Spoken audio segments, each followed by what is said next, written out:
France Info, midi 14h, Marie Bernardo. Notre spécialiste éducation, Alexis Morel, nous a rejoint. Bonjour Alexis. Bonjour Marie. La conférence des présidents d'université vient de publier les résultats d'une enquête sur les résultats des examens du premier semestre. Et les conclusions, en fait, sont plutôt rassurantes, Alexis. Oui, c'est une surprise, une bonne surprise. Les présidents d'université estiment qu'il n'y a pas eu au premier semestre de décrochage massif des étudiants. Et pour le dire, vous le disiez, ils s'appuient sur une enquête menée auprès d'une quinzaine d'établissements, ce qui représente environ un quart des étudiants français. Dans le détail, on constate qu'en première année de licence, les résultats sont similaires cette année, voire pour certaines facs un peu meilleurs que le premier semestre de l'an dernier. En L2 et en L3, résultats, oui, légèrement moins bons, mais c'est vraiment léger. En revanche, en master, là, c'est vrai que les taux de réussite sont assez nettement inférieurs à ceux de l'an dernier pour une bonne partie des universités testées. Quant au taux de présence aux examens de décembre et janvier, ils sont là aussi similaires à ceux de l'année dernière. Et comment expliquer ces résultats, Alexis, qui paraissent un peu contre-intuitifs Oui, parce qu'on a entendu sur notre antenne ces témoignages d'étudiants qui ne suivent plus les cours en visio, des enseignants qui évoquent aussi un record de copies blanches lors des examens. Alors, est-ce la conséquence d'une plus grande, disons, mansuétude des jurys vis-à-vis des étudiants au moment de mettre les notes ? Écoutez ce qu'en dit Guillaume Gelé, président de l'université de Reims. Il est bien évident que le contexte est un facteur à prendre en compte. Et donc, il est possible tout à fait que les jurys aient pris en compte spécifiquement ce cas-là, mais moi, j'y vois aussi les efforts qui ont été faits par les équipes pédagogiques pour accompagner les étudiants. Le fait qu'il y ait aussi une généralisation, c'est vrai que du contrôle continu peut être un élément de facteur, mais encore une fois, je rappellerai que les universités n'ont pas un grand intérêt à brader leur diplôme, si vous voulez.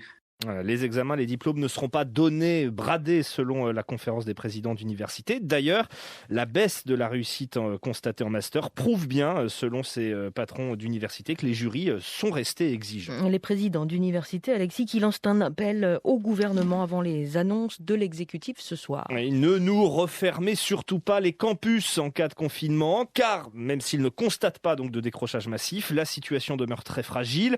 Les présidents d'université espèrent au moins pouvoir garder la jauge de 20%. Vous savez, un jour de présence par semaine, c'est la promesse présidentielle. Ils espèrent garder cette jauge au moins jusqu'à la fin de l'année universitaire. On écoute une nouvelle fois Guillaume Gelé de Reims. On a tiré le signal d'alarme au mois de novembre en expliquant qu'il était nécessaire que nos étudiants puissent revenir sur les campus. Je crois que les résultats que l'on vous a montrés aujourd'hui sont aussi beaucoup dus à ça. Mais nous avons là l'illustration parfaite que si les étudiants se sont accrochés, c'est aussi parce que ceux qui étaient les plus fragiles ont pu trouver dans ces mesures réellement un accompagnement qui était nécessaire à cet instant et qu'il serait extrêmement dangereux de revenir en arrière. Dans ces cas-là, nous risquerions d'avoir des résultats au second semestre avec un décrochage extrêmement important. Mais sur ce taux de présence d'un jour sur 5, pour l'instant, les présidents d'université sont plutôt optimistes avant les annonces de ce soir. Et nous sommes en ligne, Alexis, avec la co-secrétaire générale SNESUP, FSU, premier syndicat des enseignants-chercheurs. Bonjour Anne-Roger.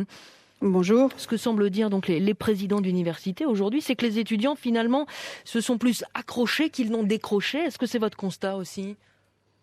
Moi, je voudrais juste attirer l'attention quand même sur le fait que, y compris la CPU, évoque un décrochage qui n'est pas massif, mais quand même décrochage. J'ai entendu aussi la ministre dire qu'il y avait moins 3 points sur la présence aux examens. Donc, en concluant que finalement c'était négligeable, moi je regrette 3 points de moins. C'est pas négligeable du tout parce que ça fait des milliers d'étudiants quand même qui ont décroché, même si c'est pas massif.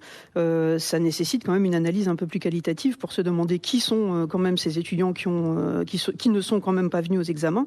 Ça, c'est le premier point. Donc, il y a certes un décrochage qui n'est pas massif, mais il y en a un. Donc, on ne peut pas considérer que que ces étudiants-là ne sont pas à considérer. Et puis, le deuxième point, c'est qu'on compare des examens qui ont été faits en présentiel l'année dernière avec des choses qui ont été organisées en distanciel cette année. Donc, il n'y a pas de comparaison possible non plus. Ça, Guillaume Gelé l'a bien dit de la CPU, effectivement. Il y a eu des contrôles continus à distance.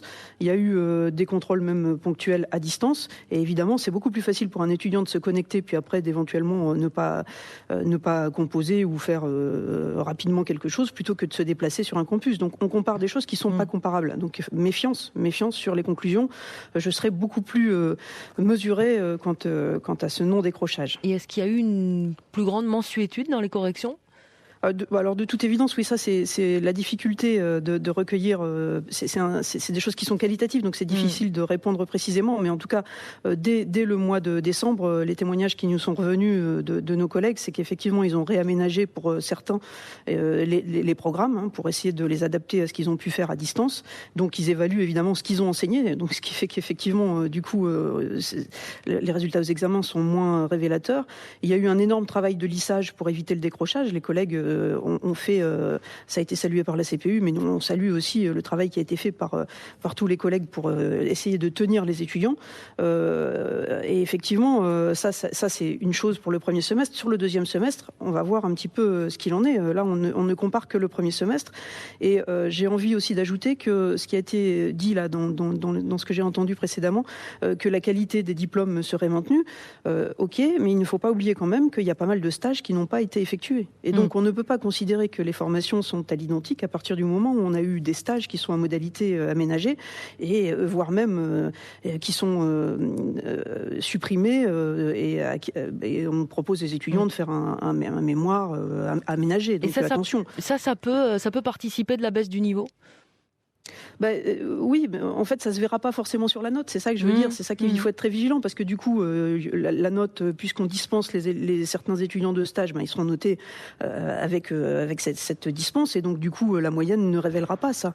Sauf que la qualité de la formation sera quand même réduite et dégradée. Et donc nous, ce sur quoi on attire l'attention, c'est que la qualité est effectivement dégradée cette année, à cause des stages, à cause du distanciel, et que la rentrée 2021 est extrêmement importante à anticiper dès maintenant, parce que il va falloir qu'on se pose la question de savoir comment progressivement on va faire revenir les étudiants au niveau attendu dans les années qui suivent. Donc il faut très très vite organiser la rentrée et se demander comment on peut faire pour aider les étudiants à raccrocher tranquillement. Anne Roger, il y a les cours, il y a aussi la vie sociale. Cette perspective de nouvelles mesures, notamment en Ile-de-France, elle vous inquiète pour le moral de vos élèves ?